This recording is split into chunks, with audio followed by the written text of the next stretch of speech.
Hello students, कैसे हैं आप सब लोग। उम्मीद करती हूँ सब अच्छे होंगे और स्वस्थ होंगे। मैं Meena Rana ICT virtual class में आपका स्वागत करती हूँ। तो स्टूडेंट्स, हम पढ़ रहे हैं क्लास 7 की हिंदी। तो यहाँ पर आज हिंदी पढ़ेंगे। हम हिंदी का व्याकरण का जो पार्ट है उसको हम यहाँ पर डिस्कस करेंगे। आपका जो चैप्टर है व्याकरण में पहला भाषा और व्याकरण है। भाषा के अंदर ही हम यहाँ पर बोलियों के बारे में, लिपि और व्याकरण इसमें हम समझेंगे। तो जैसा कि आप जानते हैं कि भाषा हमारे जीवन में एक बहुत ही जो आपका महत्वपूर्ण काम करती है हमारे विचारों का आदान प्रदान करने में। जब भी हमें अपने विचार किसी दूसरे के सामने रखने होते हैं तो हम क्या करते हैं, भाषा का यूज करते हैं। ठीक है, लेकिन इस भाषा का जो विकास हुआ है ये यूं ही नहीं हुआ है। जो भाषा हमें विरासत में मिली है, वो भाषा, उसका जो विकास हुआ है वो किस प्रकार से वो भाषा आई, भाषा से पहले क्या आया। और देखिए, जैसे लिपि आई, हमने हमारा स्वर, हम ध्वनि की बात करते हैं। ठीक है, तो सबसे पहले ध्वनि आई। जब आप पैदा होते हैं, बच्चा पैदा होता है, ध्वनियों को निकालता है, रोना सीखता है, खुद ही वो वहां से सीख के आता है पेट से ही। लेकिन धीरे धीरे धीरे वो हमारे संपर्क में आता है, समाज के संपर्क में आता है, परिवार के संपर्क में आता है, और फिर वो हमारी भाषा को समझ जाता है। ठीक है, तो यहाँ पर हम भाषा को समझेंगे। भाषा क्या है, तो देखिए यहाँ पर हिंदी भाषा की बात कर रहे हैं। ठीक है, तो हमें हिंदी का विकास कैसे हुआ, भाषा कहाँ से आई। ठीक है, तो यहाँ पर क्या लिखा हुआ है कि हम समाज में रहते हैं। हम लोग जो है कहाँ रहते हैं, समाज में। समाज का मतलब क्या है, जहाँ पर आपकी फैमिली है, आपका परिवार है, आप स्कूल हैं, ये भी आपका एक समाज का ही एक रूप है। ठीक है, तो हम समाज में रहते हैं, और समाज में रहते हुए अपने भावों और विचारों को हम भाषा के माध्यम से ही प्रकट करते हैं। और अपने विचार, यदि हमें कुछ किसी से कुछ कहना हो तो हमारी एक भाषा होती है। शुरुआती तौर पर आप अपनी मातृभाषा का यूज करते हैं।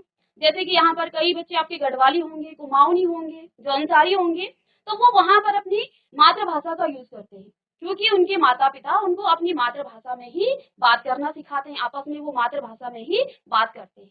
धीरे धीरे वो स्कूल में जाता है, वहां पर वो हिंदी सीखता है, इंग्लिश सीखता है, संस्कृत सीखता है, तो अलग अलग भाषाओं को वहां पर वो सीखता है।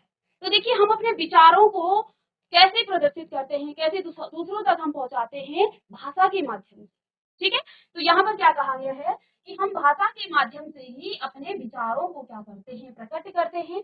भाषा के आरंभिक दौर को देखें तो पता चलता है कि आदि मानव संकेतों और अलग अलग ध्वनियों से अपने विचारों और भावों का आदान प्रदान करता था। ठीक है ना, जो आदि मानव यानी कि जो हमारे पूर्वज हैं, उस समय उनके पास कोई भी भाषा नहीं थी। ठीक है, जैसे जानवर होते हैं, वो क्या करते हैं, जैसे कुत्ता देखा आपने, बिल्ली देखा, उनकी भी अपनी भाषा है। ठीक है, तो जो हमारे पूर्वज थे, आदि मानव थे, उनके पास भी कोई भाषा नहीं थी। वो भी उन संकेतों से ही एक दूसरे से क्या करते थे, अपने विचारों का आदान प्रदान करते थे। ठीक है, आदान प्रदान करते थे। लिखित रूप बहुत बाद में विकसित हुआ।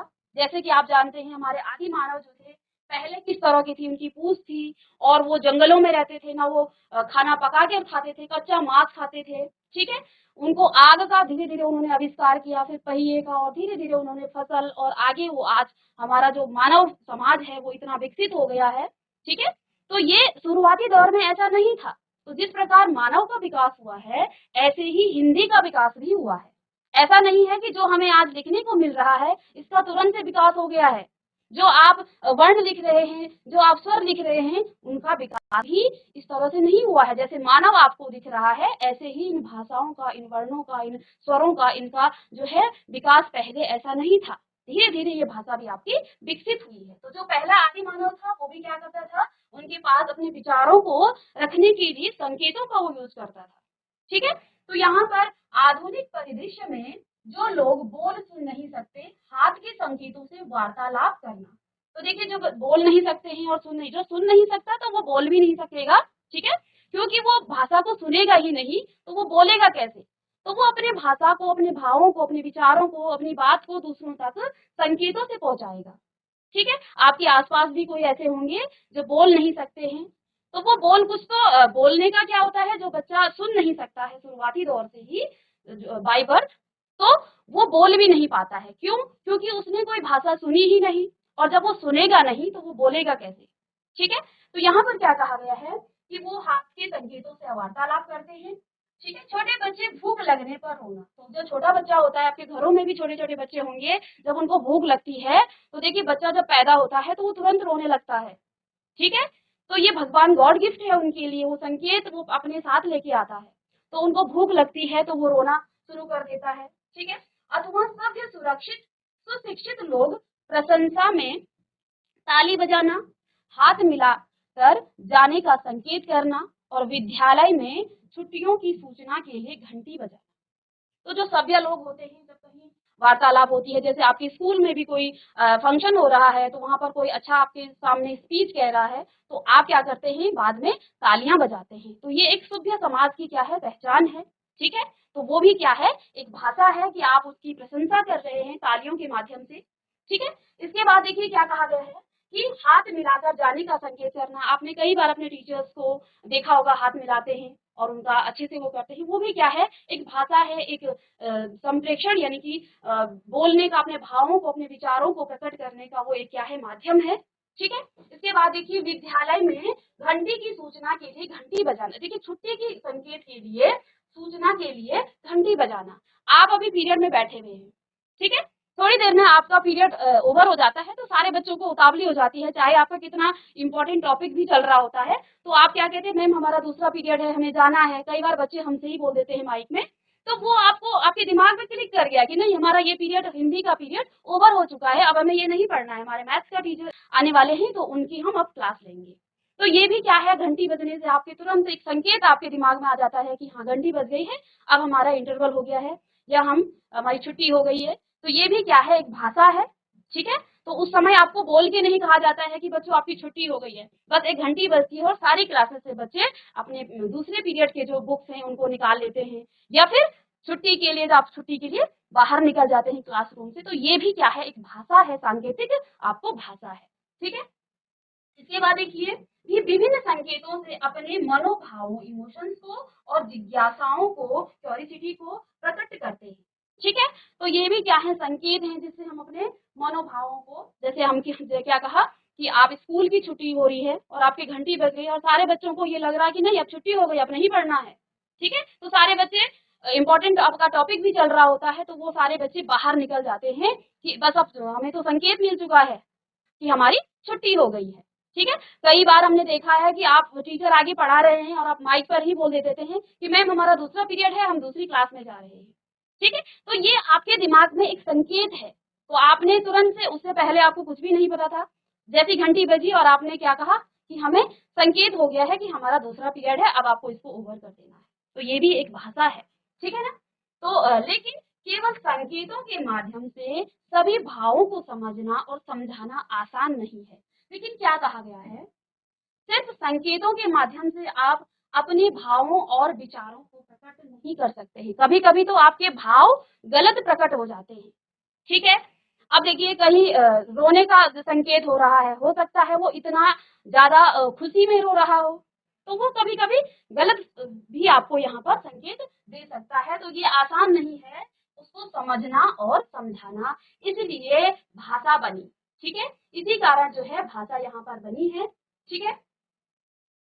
तो भाषा के मूल में ध्वनि यानी कि साउंड होती है। भाषा के जो मूल में क्या होती है, ध्वनि होती है, यानी कि जिसको आप क्या कहते हैं, साउंड कहते हैं। भाषा कैसे सबसे पहले आई, सबसे पहले आपका ध्वनि आया।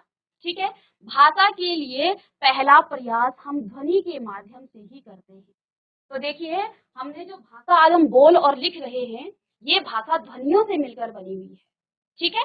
तो यहाँ पर इन ध्वनियों को लिखित रूप में वर्ण, इन ध्वनियों का जो लिखित रूप है वो वर्ण बना, क्या बना, वर्ण। ठीक है। जैसे क, ख आदि। जब हम वर्णों को एक निश्चित क्रम में व्यवस्था के अनुसार और लिखे तो क्या बनता है आपका यहाँ पर, जैसे देखिए क्या लिखा है, सड़क लिखा है, क्या लिखा है, सड़क। ठीक है। अब ये क्या है, वर्ण है, और इन वर्णों को जीआईसी सियालदेव, चलिए बेटा बोलिए, अनम्यूट कर दिया गया आपको। Good morning ma'am. Good morning बेटा, बोलिए। मैम वो धुंधला दिखाई दे रहा है हमें। हाँ बच्चे मुझे पता है ये धुंधला है, लेकिन आप सुन लीजिए मैं क्या कह रही हूँ, मैं लिख के दिखा रही हूँ आपको, ठीक है? Okay okay ma'am. तो देखिए मैं क्या कह रही हूँ, भाषा के मूल में यानी कि शुरुआती दौर में पहले ध्वनि आई, जैसे कि मैं अभी तक आपको समझा रही हूँ, ठीक है? कि जो बच्चा होता है वो क्या करता है, उसके पास ध्वनियाँ खुद ही होती हैं। जब वो पैदा होता है तो ध्वनियाँ उसके पास होती है, वो रोना शुरू कर देता है, ठीक है? धीरे धीरे वो हकलाना बगलाना इस तरह से बातें करता है, तो वो ध्वनियाँ हैं। उन ध्वनियों को ही क्या कहा गया है, वर्ण कहा गया है। और इन वर्णों को जब आप क्या करते हैं, एक व्यवस्थित क्रम में रखते हैं, तो वहां पर आपके शब्द बनते हैं। तो यहाँ पर जैसे हम सड़क की बात कर रहे हैं, तो ये क्या है, एक अर्थपूर्ण शब्द है। इसी सड़क को आप ऐसा यदि लिखें तो क्या इसका कोई अर्थ निकल रहा है? तो अब इसका कोई अर्थ नहीं आ रहा है। तो देखिए इन्हीं वर्णों को, जैसे यहाँ पर क्या लिखा था कि क ख ग, इस तरह के जो वर्ण हैं उनको एक निश्चित क्रम में हम क्या करते हैं, आप सुन लीजिए, व्यवस्था के अनुसार जोड़ते हैं तो सार्थक शब्द बनता है। जैसे यहाँ पर सड़क की बात की गई है, और इसी को यदि आप उलट दें, इन वर्णों को उलट दें, तो ये क्या हो जाता है, ये शब्द आप समझ नहीं पाएंगे ये है क्या चीज, ठीक है? तो सड़क के ही इन शब्दों, इन वर्णों को यदि आप आगे पीछे करते हैं तो ये भी आपका क्या हो जाता है, इसका अर्थ कोई नहीं निकल पा रहा है, ठीक है? तो हमने क्या कहा सबसे पहले, तो यहाँ पर आपको ये चीजें दिखने की जरूरत नहीं है, ये आप सुन लीजिए। इसमें क्या कहा है कि जब आप क्या करते हैं, इन वर्णों को जोड़ते समय एक निश्चित क्रम और व्यवस्था की क्या होनी चाहिए, क्रम होनी चाहिए। और इन वर्णों से, इन शब्दों के वर्णों से क्या बनता है, वाक्य। देखिए इन वर्णों से शब्द बनता है और शब्द से आपका वाक्य बनता है, ठीक है? अब देखिए यहाँ पर ये चीजें आप लिख लेंगे ध्वनि में। सबसे पहला आपका यहाँ पर नहीं दिख रहा है तो मैं यहाँ पर लिख लेती हूँ ध्वनि, ठीक है? इसको आप लिख लेंगे और एरो करके आप लिखेंगे लिखित रूप में, ठीक है? तो मैं यहाँ पर आपको लिख के दिखा देती हूँ,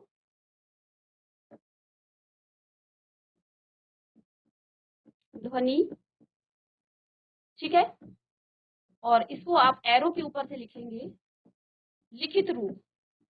ध्वनि जो आपकी लिखित रूप में आई, उससे आपका वर्ण बना, ये इंपॉर्टेंट है यहाँ पर, ठीक है? बाकी तो आपको समझ लीजिए इसको। उसके बाद आपका वर्ण बना, और वर्णों को भी आप क्या करते हैं, एक व्यवस्था देते हैं,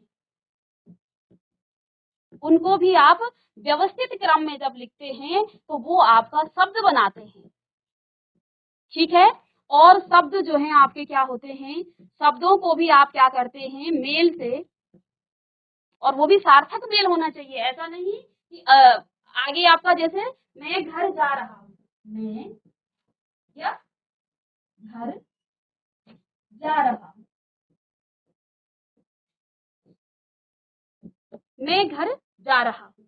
तो यहाँ पर हमने इन शब्दों को क्या किया है, व्यवस्थित एक सार्थक रूप में लिखा है। अब यदि इन्हीं को आप उलट पलट करके लिखे, घर जा रहा मैं हूँ, तो वो आपका एक प्रॉपर वाक्य नहीं बन पाएगा, ठीक है? तो क्या कहा गया है कि शब्द से, शब्दों को जो आप क्या करते हैं, एक व्यवस्थित क्रम में उनको वर्णित करते हैं, उनको रखते हैं, क्रम में रखते हैं, तो फिर आपका क्या बनता है, वाक्य बनता है, और वाक्य से आपकी भाषा बन जाती है, ठीक है? तो यहाँ पर देखिए ये आपका, इसको आप समझ लेंगे कि जिस साधन द्वारा मनुष्य अपने भावों और विचारों का आदान प्रदान करता है, इसको समझ लीजिए। जिस साधन द्वारा मनुष्य अपने भावों और विचारों का, ठीक है, क्या करता है, आदान और प्रदान करता है। जो चीजें ऊपर लिखी हुई थी आपको नहीं दिख रहा था, वो आप सुनकर भी समझ सकते थे। आपको ये चीज दिख रही है, नहीं दिख रही है तो मैं आपको बोल के बता रही हूँ, आप लिख भी लेंगे इसको, ठीक है? तो जिस साधन द्वारा मनुष्य अपने भावों और विचारों का आदान प्रदान करता है, उसे ही हम क्या कहते हैं, भाषा कहते हैं। बस इतनी सी बात अभी आपको समझनी है, और लिखेंगे भी आप इस बात को कि भाषा क्या है। इसको आप नोट डाउन कीजिए, नोट डाउन कीजिए, मैं बोल रही हूँ, आप लिखेंगे इसको। भाषा जो अभी तक हमने समझा है, हम क्या कह रहे हैं कि भाषा ध्वनि से मिलकर बनी है। ध्वनि से को जब आप एक व्यवस्थित क्रम में क्या करते हैं, वर्ण बनता है, और वर्णों को व्यवस्थित करते हैं तो शब्द बनता है, शब्दों को व्यवस्थित करने से आपके वाक्य बनते हैं, और वाक्य जब आप एक पूरा हो जाता है तो वो आपकी एक भाषा बन जाती है। तो लिखिए आप भाषा करके और हेडिंग डालेंगे, जिस साधन द्वारा मनुष्य अपने भावों और विचारों का आदान प्रदान करता है उसे भाषा कहा जाता है। नहीं भी दिख रहा है तो मैं आपको रिपीट करके बोल रही हूँ, आप खुद से भी लिख सकते हैं। लिखिए बेटा, जिस साधन द्वारा मनुष्य अपने भावों जिस साधन द्वारा मनुष्य अपने भावों और विचारों का आदान प्रदान करता है उसे हम भाषा कहते हैं। जो अभी तक हमने पढ़ा वो समझने के लिए था, बस इतना सा आप यहाँ पर लिख लेंगे कि भाषा क्या है। जिस साधन द्वारा आप अपने विचारों को दूसरे तक पहुंचाते हैं या दूसरों के विचारों को आप ग्रहण करते हैं, वही आपकी भाषा कहलाती है। वो भाषा आपकी कुछ भी हो सकती है, ठीक है ना। हम हिंदी में बोलते हैं, गढ़वाली में बोलते हैं, वो हमारी भाषा है। आगे जो इंग्लैंड वगैरह किसी दूसरे कंट्री का होगा वो अंग्रेजी में बात करेगा, उसके लिए उसकी अपनी भाषा होगी। हमारे लिए हमारी जैसे मातृभाषा अलग होती है। भाषा के कौन कौन से रूप है इसको भी हम आगे समझेंगे। लिख लिया सारे बच्चों ने? सारे बच्चों ने लिख लिया? चलिए, एक बच्चा माइक लेके हम मुझे बताएगा भाषा क्या है।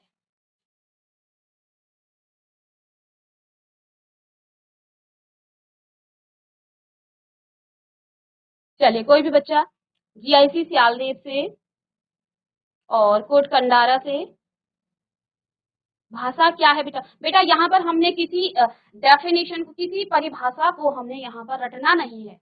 हम अपने विचारों में, देखिए हमारा काम है समझना, चीजों को समझना। समझने के बाद जो आपके पास शब्द हैं उन शब्दों के द्वारा आप समझी हुई बात को जब हम तक पहुंचाते हैं, वो सबसे अच्छा आपका क्या होता है? डेफिनेशन होता है। ऐसा नहीं है कि जो डेफिनेशन मैंने यहाँ लिखाई थी बस वही आपको रट करके बोलना है। आपने जो समझा अभी तक वो चीजें आप मुझसे शेयर करेंगे। चलिए बेटा, क्या हो गया? उठ जाइए। मैम बोलिए, गुड मॉर्निंग मैम। अपना नाम बता दीजिए। My name is Yogesh. Yogesh. चलिए योगेश बोलिए, क्या कहना चाह? हाँ जी योगेश। भाषा क्या है बेटा? जिस साधन के द्वारा हम अपने मन के भाव प्रकट कर सकते हैं उसे भाषा कहते हैं। भाषा 3 प्रकार की होती है, मौखिक, लिखित और सांकेतिक।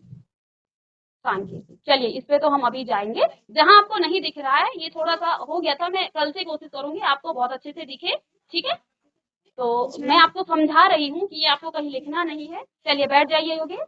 Very good. जिस साधन के द्वारा आप अपने विचारों और भावों को प्रकट करते हैं, दूसरों तक पहुंचाते हैं, या दूसरों के विचारों और भावों को खुद आप ग्रहण करते हैं। दूसरा भी आपसे कोई बात कर रहा है, उन्होंने आपसे कुछ कहा, जैसे मैं आपसे यहाँ पर भाषा के बारे में बात कर रही हूँ, मैं आपसे भाषा के बारे में यहाँ पर बता रही हूँ, तो आपने मेरी बात को सुना और फिर उन बातों को सुन करके समझे आप कि भाषा क्या है, फिर आपने मुझे वो चीजें बताई है। तो ये है आपका भाषा। अब भाषा के यहाँ पर वैसे तो 2 रूप हैं जो आपके यहाँ पर, लेकिन 3 रूप क्यों कहा इन्होंने? क्योंकि यहाँ पर एक सांकेतिक भाषा का भी बात की गई है जो आपके सिलेबस में नहीं है। संकेत में जैसे कि आप जानते हैं पहले के जमाने में हम संकेतों से ही बात करते थे जब हमारे पास भाषा ही नहीं थी। तो देखिए भाषा मुख्यतः यहाँ पर मौखिक और लिखित रूप पाया जाता है। तो आप लिख लेंगे, लिख लीजिए इसको भी, भाषा के मुख्यतः 2 रूप होते हैं, ठीक है।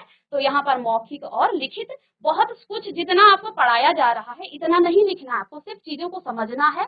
भाषा की आपने ऊपर परिभाषा लिख दी है, भाषा के 2 रूप यहाँ पर आप लिखेंगे और इसको आप समझेंगे, ठीक है। ये सब आपको लिखना नहीं है, लिखने की चीजें आपको आगे दी जाएंगी जिसको आप आगे लिखेंगे। तो मौखिक भाषा, देखिए यहाँ पर क्या कहा गया है कि भाषा का एक रूप सांकेतिक भाषा माना जाता है, जिसको मैं कह रही थी अभी तक सांकेतिक भाषा, जो आपके सिलेबस में नहीं दिया गया है, लेकिन एक भाषा की सांकेतिक रूप जो शुरू में था। आजकल जो प्रचलन में है, देखिए हम कोई भी बात कर रहे हैं तो संकेतों में आप नहीं कह सकते हैं, ठीक है ना।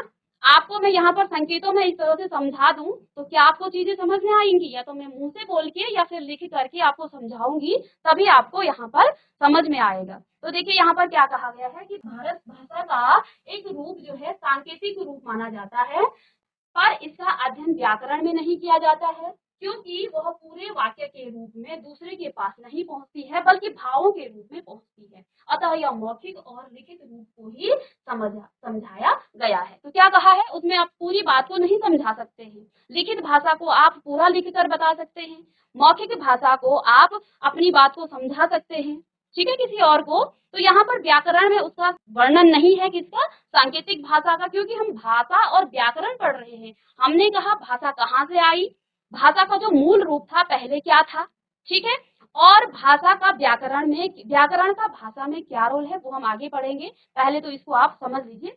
तो मौखिक भाषा क्या है, जैसे यहाँ पर ये 3 लोग हैं, 3 बच्चे हैं।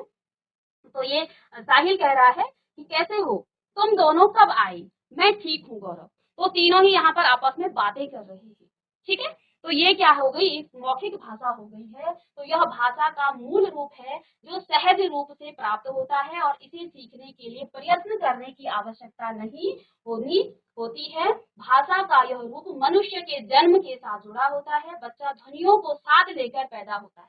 क्या कहा गया है, भाषा का जो ये मौखिक रूप है ये क्या होता है, ये जन्म के साथ ही जुड़ा होता है। जैसा कि अभी तक हम कह रहे हैं कि बच्चा जब आता है तो सीधे वो रोना शुरू कर देता है, ध्वनियों को निकालता है। जो वो रोना है, उसका रुदन है, वो क्या है, वो ध्वनियां हैं और उन ध्वनियों को वो निकालता रहता है। तो भाषा की जो ध्वनि है वो उसका जन्म के साथ ही जुड़ा हुआ है। बच्चा ध्वनियों के साथ क्या होता है, पैदा होता है और उन्हीं ध्वनियों के माध्यम से वो क्या करता है, अपनी भाषा का विकास करता है। इसमें वक्ता, जिसको आप स्पीकर भी कहते हैं, और श्रोता का आमने सामने होना किसी भी रूप में, अर्थात टेलीफोन, पर्दे, स्क्रीन पर या वीडियो कॉन्फ्रेंसिंग आदि आवश्यक होता है। तो यहाँ पर देखिए, जब भी आप मौखिक भाषा कहेंगे तो या तो आप, और जैसे आपकी भाषा और हमारी, अभी मैं आपके साथ बात कर रही हूँ तो ये आमने सामने या फिर एक पर्दे पे हम कह सकते हैं, आप मुझे टीवी के स्क्रीन पर देख रहे हैं, ठीक है। तो हम और आप एक मौखिक भाषा से यहाँ पर जुड़े हुए हैं, साथ साथ हम लिखित रूप में भी यहाँ पर देख रहे हैं। लेकिन मौखिक भाषा होती क्या है, जैसे आप दोनों, आप किसी अपने टीचर से बात कर रहे हैं तो वो मौखिक भाषा हो गई। आप अपने फ्रेंड से बात कर रहे हैं, वो आप दोनों की मौखिक भाषा हो गई है। तो यहाँ पर आप लिख लेंगे, जैसे आपने भाषा का 2 रूप लिखा था, तो इसको आप लिख लेंगे मौखिक भाषा हेडिंग डाल करके, भाषा का वह रूप जिसमें बोलकर और सुनकर विचारों का आदान प्रदान किया जाता है, उसे मौखिक भाषा कहते हैं। तो इसको भी आप नोट कीजिए कि भाषा, मौखिक भाषा करके हेडिंग डालेंगे आप, और यहाँ पर आप लिखेंगे कि भाषा का वह रूप जिसमें आप क्या करते हैं, बोलकर और सुनकर विचारों का आदान प्रदान किया जाता है, उसे आप क्या कहते हैं, मौखिक भाषा। ठीक है, बहुत ज्यादा आपको इसमें लिखना नहीं है, थोड़ी थोड़ी बातें लिखनी है, समझना ज्यादा है और लिखना कम है। क्योंकि यदि आप समझ गए तो फिर अपने विचारों को आप अपने शब्दों में लिख सकते हैं। ठीक है,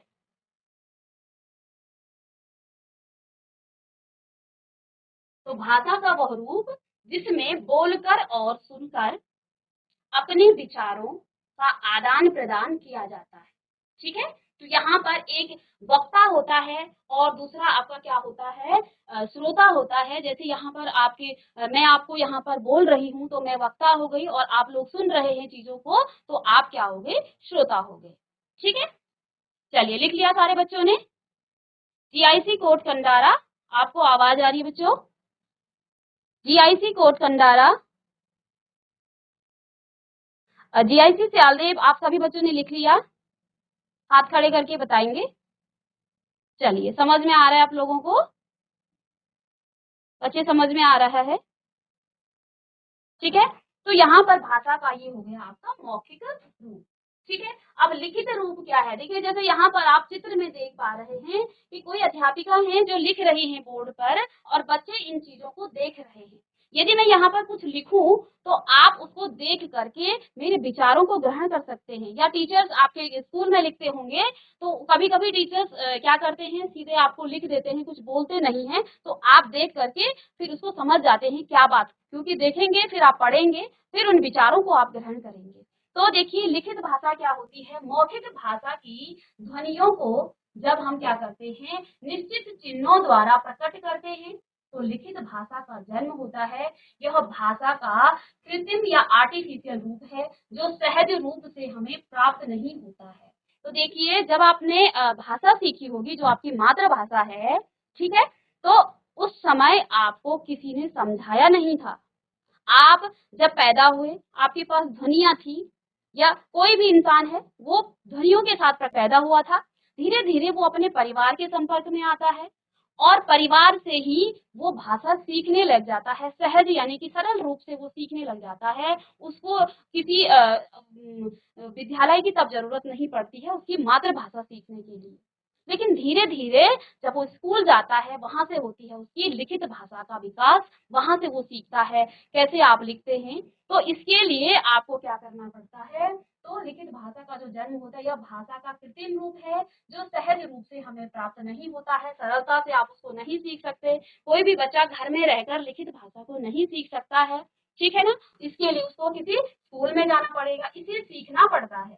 जब मानव सभ्यताएं दूर दूर बसने लगी होंगी तब अपनी बात को दूर दूर तक पहुंचाने के लिए कुछ ध्वनियों संकेतों को अंकित करने का प्रयास किया गया होगा और इस प्रकार भाषा का लिखित रूप प्रकाश में आया होगा। जैसे पत्र लिखकर अब जानकारी पहुंचाना भाषा के लिखित रूप के साथ साथ मौखिक रूप भी का भी काम करता है। जैसे कक्षा में पढ़ते और पढ़ाते समय, दुकान में सामान खरीदते समय। देखिए क्या कहा गया है कि जो लिखित भाषा है वो आपको सहज नहीं मिल सकती, उसके लिए आपको अभ्यास करना पड़ता है, आपको प्रयास करना पड़ता है। जब बच्चा अ लिखना सीखता है तो सबसे पहले उसको क्या किया जाता है, इस तरह से पहले उसको ऐसे लाइन लाइन लाइन इस तरह से उसको बनाना सिखाया जाता है, फिर इस तरह से लाइनें बनानी सिखाई जाती है, फिर कर्व इस तरह से बनाना सिखाया जाता है। इस प्रकार से अनेक प्रकार के उसको सिखाए जाते हैं, तब जाके वो अ बनाना सीखता है, ठीक है ना। तो ऐसे ही नहीं होता है भाषा का लिखित रूप, उसके लिए आपको प्रयास करना पड़ता है, ठीक है ना। आपने भी स्कूल जब गए होंगे तो सबसे पहले टीचर आपको ऐसा लाइनिंग करना सिखाती है, सीधी लाइन, फिर आपको ऐसे खड़ी लाइन है, फिर इस तरह से एक कर्व इस तरह के जो आपको चित्र है इसको बनाना सिखाती है, इस तरह से इस तरह से। फिर आप धीरे धीरे धीरे करके या जो भी आपके वर्ण है उनको आप लिखना सीखते हैं, ठीक है।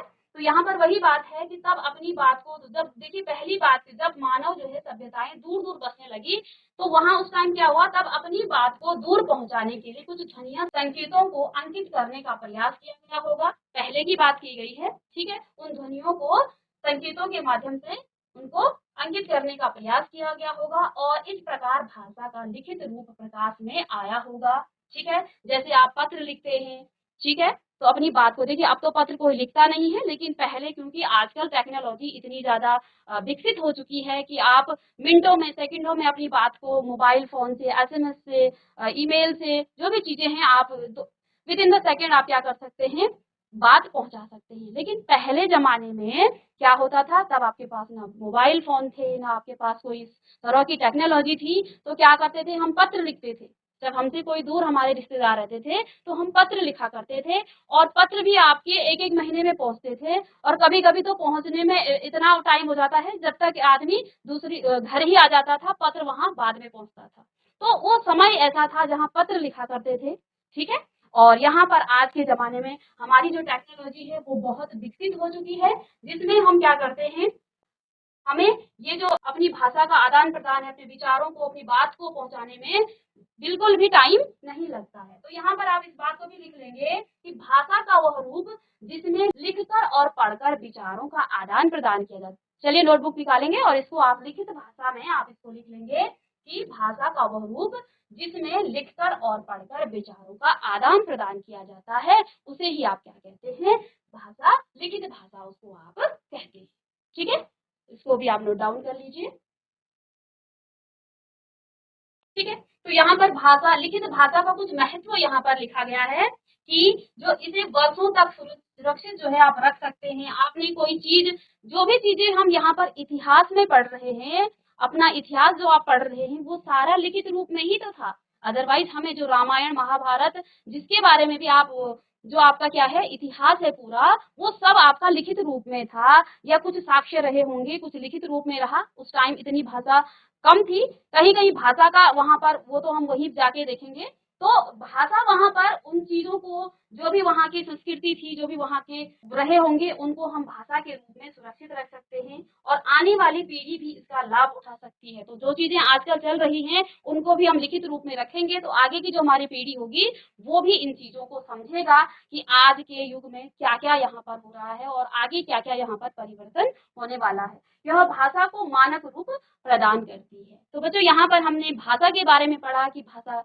कहाँ से आई है, भाषा से पहले आपकी ध्वनियों जो है ध्वनि हमारे पास पहले से स्वतः ही होती हैं। उन ध्वनियों को हमने क्या किया, संग्रह किया। ध्वनियों से आप मिलकर आपके क्या बने, शब्द, वर्ण बने, ठीक है, सांकेतिक रूप में। वर्णों से आपके शब्द बने और शब्द से आपके वाक्य बने, और वाक्य जब एक कंप्लीट हो जाता है वो एक भाषा का रूप ले लेता है। तो यही भाषा है। यहाँ पर हमने भाषा के दो रूपों के बारे में पढ़ा, लिखित भाषा और मौखिक भाषा, और भाषा के लिखित रूप का महत्व भी हमने यहाँ पर लिखा है। तो मिलते हैं नेक्स्ट लेक्चर में, तब तक के लिए thank you and have a nice day.